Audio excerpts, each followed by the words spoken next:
ബി.ജെ.പിയെ വെട്ടിലാക്കി കേരള പദയാത്രയുടെ ഔദ്യോഗിക ഗാനവും പോസ്റ്ററും. അഴിമതിക്ക് പേരുകേട്ട കേന്ദ്രഭരണമെന്നാണ് ബി.ജെ.പി സംസ്ഥാന അധ്യക്ഷൻ കെ സുരേന്ദ്രൻ നയിക്കുന്ന പദയാത്രയ്ക്കായി ഐ.ടി സെൽ പുറത്തിറക്കിയ ഔദ്യോഗിക ഗാനത്തിലെ ഒരു വരി.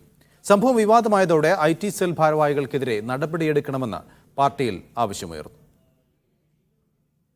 അഴിമതിക്കു പേരുകേട്ട കേന്ദ്രഭരണതന്ത്രമിന്ന് തച്ചുടയ്ക്കാനാണ് കൂട്ടരേ.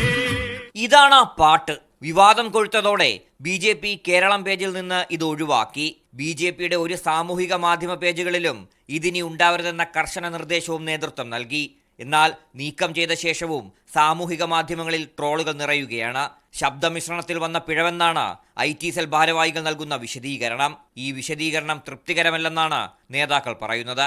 ഇന്നലെ ചേർന്ന പദയാത്രാ അവലോകന യോഗത്തിൽ ഐ.ടി സെല്ലിനെതിരെ രൂക്ഷ വിമർശമാണ് ഇത് സംബന്ധിച്ചുണ്ടായത്. പാട്ടിൽ തീരുന്നതല്ല ഇത്.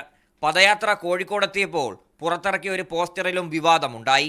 ഉച്ചഭക്ഷണം SC/ST നേതാക്കളും ഒന്നിച്ച് എന്നായിരുന്നു ഒരു പരിപാടിയുടെ പോസ്റ്ററിൽ പറഞ്ഞത്. SC/ST വിഭാഗക്കാരെ അപമാനിക്കുന്നതിന് തുല്യമാണിതെന്ന് കെ മുരളീധരൻ MP വിമർശിച്ചു. ജാതിയുടെ മതത്തിൻ്റെ പേരിൽ ഇങ്ങനെ ചില പബ്ലിസിറ്റി നടത്തുന്നത് ശരിയല്ല. അത് അവരോട് കാണിക്കുന്ന ഒരു എന്താ പറയേണ്ടത്, അവർ ഇൻസൾട്ട് ചെയ്യുന്നതിന് തുല്യമാണ്. ഒരു വളരെ മോശപ്പെട്ട ഏർപ്പാട്. അങ്ങനെ ഒരു സംസ്കാരം ശരിയല്ല. വിവാദമായതോടെ പോസ്റ്ററും പിൻവലിച്ചു. അതുപോരാ, നടപടി വേണമെന്ന് തന്നെയാണ് ഒരു വിഭാഗം നേതാക്കൾ ആവശ്യപ്പെടുന്നത്.